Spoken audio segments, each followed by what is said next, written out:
Hi guys, and so it continues. Keeved cider number 2. So the first one we had was from Green Man, North Devon. The second one is from, where the flip are you? I think they're in Devon as well, actually. Are you in Devon? Are you in Devon? Yes. 2 Devon ciders, 2 Keeved Devon ciders. That's cool, which means we're going to have a third one as well, because we're going to have the 2019 version of this. This is the 2018 Special Reserve from Smith Hayne Cider, 4.5%. Yep, single variety, not a single varietal. It's a blend of quite a few different things, actually. What the heck is in it? I think it's got Devon in, Yarlington in, Harry Masters Jersey in, Michelin in, gosh, all sorts of different things. All sorts of different things. And the website doesn't really specify. It just has a list of lots of apples, and actually all of them have the same list of apples. So I'm not sure what the proportions is, or if it's all got the same proportions or whatever. Anyway, looking forward to this one though. Special Reserve 2018. Let's open it. So the last one had a crown cap. In fact, there is the crown cap. This one has a cork. Corks look cool, but you can pay more for corks because you pay sparkling duty on anything with a cork in it. If it's over a certain ABV, I believe. I may have got that wrong. You do pay more for corks, but within a certain alcohol range, I think within a certain ABV. But let's take this off. Is it going to explode and hit the ceiling? Let's find out. So the mum, my wife's working from home, and this is her desk. And she's been getting quite angry with me because she's had to start cleaning cider off it in the mornings when she starts work, which is a bit, doesn't go down well with her. So I'll just do this for a bit. That's not going to blow up. Hi, Albert. Just going to sit here for a bit. So keep Albert on his toes. He hates it when I do that. So let's get this cork out and try it. So this is a blend. The Green Man was a single. Whoa, nice. Look at that. Whoa. So I'm going to have to give this desk a wipe because, yep, that went on the desk. So that's got loads of bubbles in. Look at that mousse. That is gorgeous. Lovely colour as well. Big mousse. Loads of colour. Loving that already. That felt like a celebration, didn't it? It really did. Cool. So, lower ABV. The first one was 4.7. This one's 4.5. That's normally the range. I think I've had Keeved ciders up to about 5.5. But, you know, they can go down. I've had them as low as like less than 4, actually. But these are about ballpark what you normally expect. Mid 4%. So, don't know what to expect at all. The first one was a single variety. And I think I said in the film that I'm not sure. Normally you'd blend. French cider makers will blend. They won't use a single varietal, as is true of most cider makers. You know, the single variety thing, it seems to be relatively fashionable at the moment, but actually most cider apples are better in blends. They're not good by themselves. There's a few like Devon, Kingston Black, that are good by themselves. Whether the Gros Houillet, which is I think is how you pronounce it, is good by itself, or it's usually better in a blend. I don't know, but it's a French varietal. They use a single varietal, and they got what they got. This is definitely a blend. I think a small proportion of this is not Keeved cider though. I think they've added in some unkeeved cider just to balance the mix a bit. I think. I'm not entirely sure, but the head's returned on that brilliantly, hasn't it? Look at that. Look at that. Loads of fine bubbles coming up. Hazy amber. I mean, very much looks almost exactly the same as the first one in terms of the colour, but the head is loads better. Loads of bubbles in this.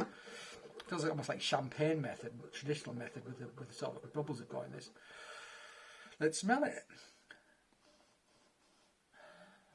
Again, quite a delicate nose, actually. Quite a delicate nose. The other one the first one I detected is a hint of sulphurousness, sort of volcanic sulphur thing. Not so much, not eggy, but like of a mineral volcanic character, which I don't mind. Doesn't bother me that.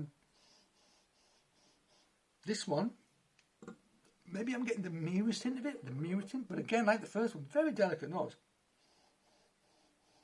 Quite similar as well. So, it's really appley. It's got an earthiness about it as well, like an orchard, autumnal smell to it, autumnal character. But there's that sweet baked apple character in there, which is what I love and expect from Keeved ciders. Maybe a little bit darker on the nose, a hair darker on the nose, but it's about as delicate as the first one was. These aren't in your face aromatically at all. But having said that, very pleasant, very pleasant. Let's try it.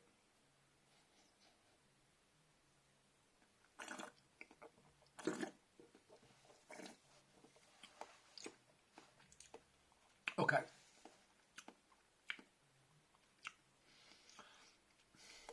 So it has shared characteristics, but it has other additional characteristics which just elevates it a little bit, in my opinion. A little bit more tannin. I'm getting a little bit more astringency on the teeth, which is good because it adds a little bit of body to it, just a bit. This has got a bit more acidity as well. What is that acidity? It feels like a lactic acidity to me. It feels like a yogurty acidity, or a creme fraiche acidity is what it feels like to me, which is nice.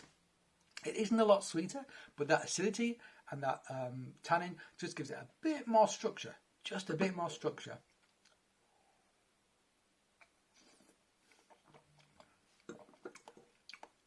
It's actually got more residual sugar, but that tannin and acidity are balancing it better. So it doesn't feel like it's sweeter, even though it is, because it's got more things to balance the sugar content, if you like. This has got more. It's got that mineral character again, so whetstone, lick it, mineral character. But for me, that acidity, in particular that tannin, just takes the edge off it fractionally, just a little bit. Just makes it that bit more interesting, and I think that's a characteristic of cider apples that makes me enjoy apples made from cider apples rather than culinary apples all the more.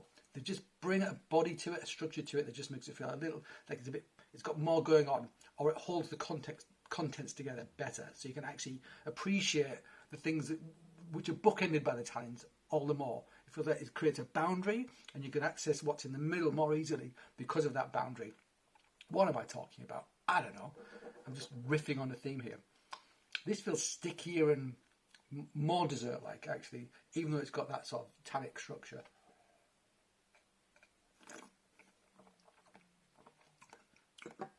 Yeah. That hint of acidity. It's almost like a melon rind character as well, actually, thinking about it. Which lies somewhere between acidity and that minerality I was talking about in terms of a flavour. This is special reserve. I think it's more expensive. Actually, I'm not sure that's true. I take that back. Much of it is. It's just got a bit more structure, just a bit, which for me makes it a better drink. I like the first one. I like this better, and I'm trying these back to back. Literally, I mean, you can tell because look, still got my Ramones t-shirt on. I literally turned off the camera and started again. So I'm tasting these back to back. So my memory is very clear of the Green Man. In fact, when I've finished this, I'm going to go back and taste it next to this directly. It's just got a bit more going on, just a bit. And I think that might be partially to do with what I said about the single varietal element of the Green Man.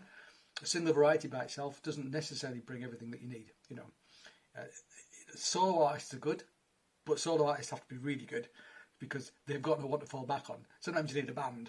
You know, you need backing singers and a drummer and a bassist and a keyboardist or whatever to make the whole thing sing, if you like. And I feel this one is just singing that bit more. That bit more. It feels more like a group than a solo artist who's just a bit under par, or she's a bit under par. They are a bit under par. Blah, blah, blah.